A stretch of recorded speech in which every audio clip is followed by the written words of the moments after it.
ఓరి మూర్ఖుడా, నిజానికి ఒక స్త్రీ ఎంత శక్తి గలదంటే ఒక కొత్త జీవితానికి జన్మనివ్వగలదు.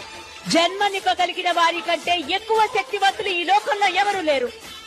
అలాగే స్త్రీలు దుర్బలులు అనుకుని వారిపై తన శక్తులు దురుపయోగం చేసినా, స్త్రీని అణచివేయాలనుకున్నా నేను జగదాంబ రూపంలో అవతారమెత్తి వారిని సంహరిస్తాను.